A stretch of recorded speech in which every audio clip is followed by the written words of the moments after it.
All right, everybody. Today I am here with the current UFC Lightweight Christos Giagos. Welcome to the DailyDose MMA show. How are you doing today? I'm doing good. Just got done with my second session with training, and now I get to just relax because my wife left back to Cali for the weekend.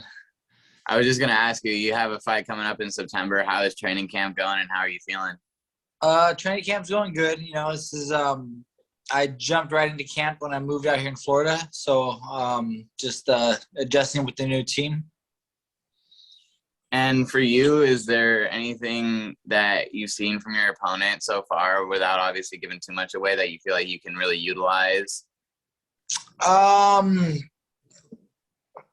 Just mainly pushing the pace, make sure I can keep up with the pace and try to break him. I know he's going to come at me and try to take me down. Just going to try to frustrate him by getting up every time and pushing the pace on him.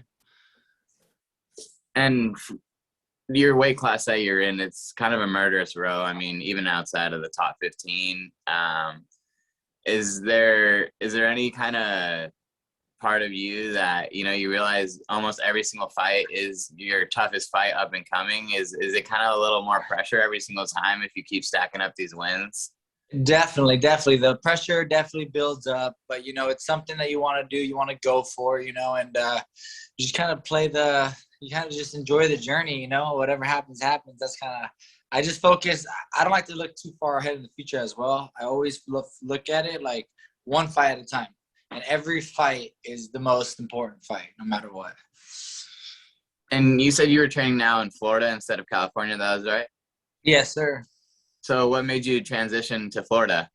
So yeah, my wife got an offer with her job to come out here and work, and because it's like a little hot spot and there's nobody over here, and I was just like, you know what, I'm down for a change. I want to buy a house. The real estate's a little cheaper. They have good training up here, so we were just like, let's go. And then so we just ended up getting a home out here. And now it's been nice. It's my first time, like, I get to just focus all on training, because back home I was working, training clients. I was always busy, very distracted. So now I get to just kind of like zone in and just focus all on the fight, which is pretty nice as well. And as the competition gets better, it's something I think I needed as well.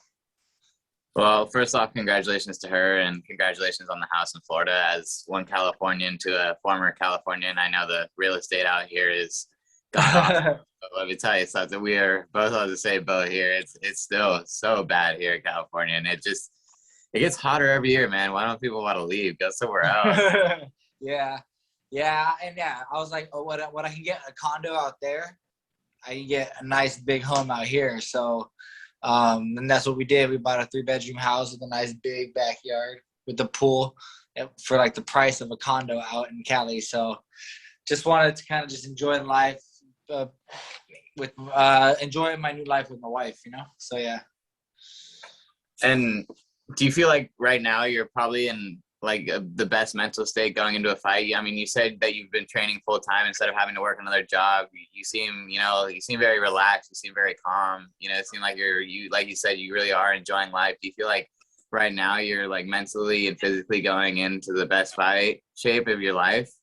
Yeah, definitely. I was trying to get to that next step, and going to a gym like this, Sanford, where there's a bunch of other UFC guys, Bellator guys, PFL guys, every round is a tough round. You can't escape it. So I've never really had that. I've trained at tough gyms where there's like, there's 1, 2, 3 guys in the UFC, and, you end up being one of the best guys in the gym.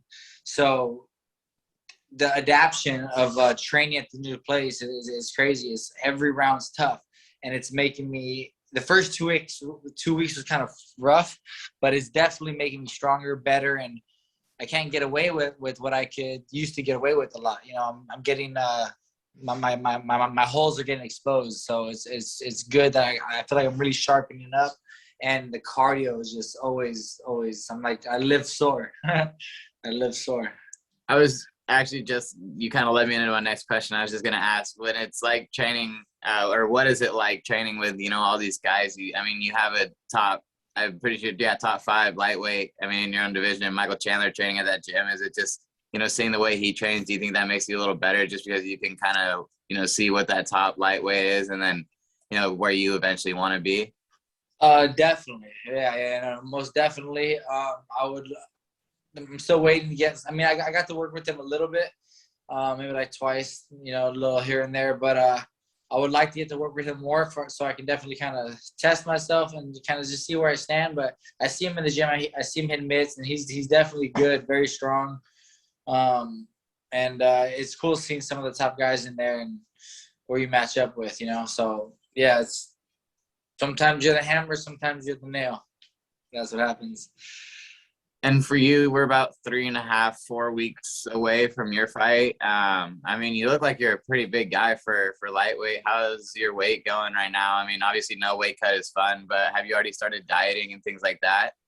No, my weight's been pretty good. I've been chilling around 172, 171 after training. So, I haven't really started like dieting. I'm just kind of, this is kind of what I walk around at, but I don't really eat really crappy either. So, I'll start like really dieting probably next week when I start kind of cutting my carbs out a little bit. And where do you like to be around fight week? Going into the hotel, and obviously you have to quarantine for that little period that you do. I know a lot of what weight cutting is done there. Where do you usually like to be around? About 168, 168-ish I like to get to.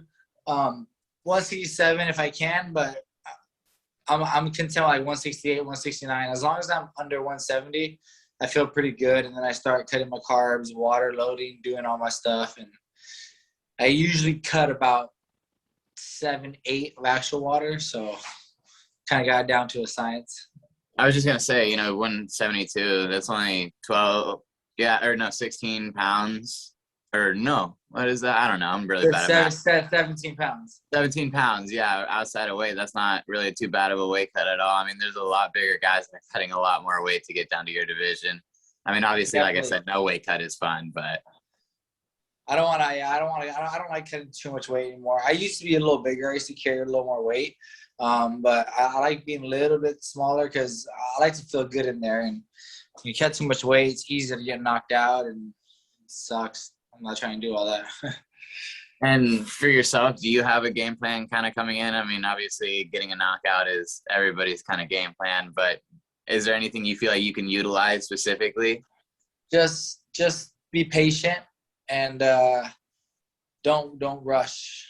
I tend to do that sometimes. So just be patient, rush, and kind of like try to read him because, I definitely want to defend the takedowns and get back to my feet. And if that happens, just make him pay for it, and just try to figure him out. That's all. It's a game of chess, but I definitely just got to remember to be patient. That's probably my number one thing. And do you have a prediction for your up and coming fight? This one's a tough one, man. I play so many different roles, but to be honest, I think this one's just gonna be a war and go all 3 rounds. Yeah, going for the fight of the night bonus. Yeah. Try unless he makes it boring, unless he just tries to hold me. But I definitely will. Like I definitely have the potential to do this. So if we fight, if he just tries to hold me, I'll just when I stand back up, make him pay for it. Maybe we can score it that way. We'll see. I was just gonna say that fight of the night bonus would definitely help with that new house that you got, especially with the low taxes in Florida compared to California. Definitely. Yeah. I can't wait to start doing taxes out here too. That's another big reason why I want to move as well. So is there, have you been there long enough to find any of the local spots that you really do enjoy out in Florida, or have you just mostly been in training camp the whole time? Just been pretty much in training camp, but me and my wife, we ate at like 2 spots that we liked, that we know of. So now when people come visit, at least we have those spots, and, but we're still new, still getting to know the place and just trying to like stay busy as much as we can. But it's just been mostly trying to set up the house with furniture and stuff. And I was just gonna say, obviously, this time off between your last fight and this fight, you've been moving and things like that. But when you're not moving, is there anything outside of fighting that you really do enjoy? Yes, I like to bowl. I like to do activity stuff. I like to go bowling, or like I like to play basketball. But now I don't have any friends out here to play basketball yet, so I got to meet some new ones. But I like doing outdoor activity. I like going on hikes, running hikes, things like that. Anything outdoorsy, riding bikes, going to the beach. Just yeah. And are you close to the beach out here where you are in Florida? Probably like 30 minutes from the beach. Not too bad. Oh, that's not bad at all, actually. No. No. No, I know a lot of training gets done on the beach, especially when you can run in the sand and things like that. So I was wondering if that was part of your routine, but it doesn't sound like it if you're that far. Nah. They go to training, and then if I go to the beach, it's more for vacation, or like not vacation, just like relaxed time, enjoyment. And for you, is there anything that you don't really enjoy about fight week other than the weight cutting? I mean, is it kind of weird having to be locked up in your hotel room, getting tested all the time and things like that? Or have you just kind of gotten used to it and it is what it is? It kind of is what it is. It does suck. It's not enjoyable, but just kind of just chill, relax, watch TV, read, do whatever. But the last week, fight week, it's just a big waiting game, and you try to just kind of stay busy, bypass time, but it's just a lot of waiting and thinking, and yeah. I was just gonna ask, when you have that alone time when you're quarantined, does it build up the nerves any more than you think it normally would? I mean, like you said, you have that alone time to kind of just think and think about what you're gonna do in the fight. You definitely, yeah. It's a lot of thinking about the fight. There's so many possibilities. What's gonna happen? You just play it over and over and over and over. Even when I got people around me and stuff, it's just inevitable. You just gotta think about it all the time. But at least that's me, I mean, I think everyone's different, but you definitely just go through every outcome. And it's good to visualize, When I fought for RFA, I was literally practicing and visualizing the flying knee over and over, and I landed it and got in one with it. So yeah, it's good to try to visualize the attacks for sure. So I mean, as long as you're not too invested into it, let it affect you, you'll be all right. And going into the cage, is there any like backstage nerves? Like, do you get used to it already, or is it still like once the cage door locks, then you kind of feel all right? Yeah, once the cage door is locked, then it's like, yeah, you kind of gotta flip the switch, but get focused. But yeah, the whole backstage, the whole being in the arena, waiting, you have to learn how to control that anxiety. That's what makes or breaks a fighter right there. And when there was no crowd when you were fighting, were you able to hear the commentators at all? I mean, I've seen a couple of fighters talk back to the commentary and things like that, or do you just block it all out and try to just listen to your coaches? You know what? That's a tough question because I never remember hearing my coaches after the fight. Like, I think I don't hear them, but my coaches tell me that I'm responding and I'm doing what they're saying. So I think and then it kind of clicked. Like, I think I do hear them actually, and so you kind of black out a little bit, Yeah, I was gonna say, I mean, just playing in sports in general, sometimes I feel like you can block everything out, and I think that's kind of what's important, and especially, I mean, at the highest level with you, being able to just not even block out the sound, but the media and the fans sometimes, I'm sure it's a really good attribute to have because, people can be kind of cruel in this new world of the online technologies and things like that. So if you're able to block that out, I think that's probably the best thing for you.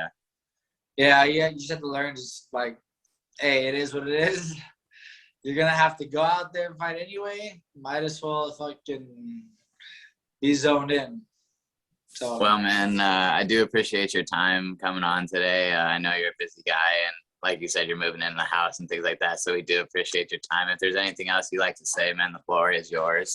Nothing, man. Just you guys can catch me September 18th in Vegas fighting Armin I can't even pronounce his last name really. Tazakir or something like that. But yeah, guys, tune in. It's gonna be a good fight. Promise that.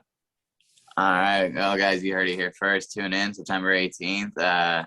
Thank you again for joining the Daily Dose MMA show, man, and thank you guys, everybody. No worries. Thanks, man.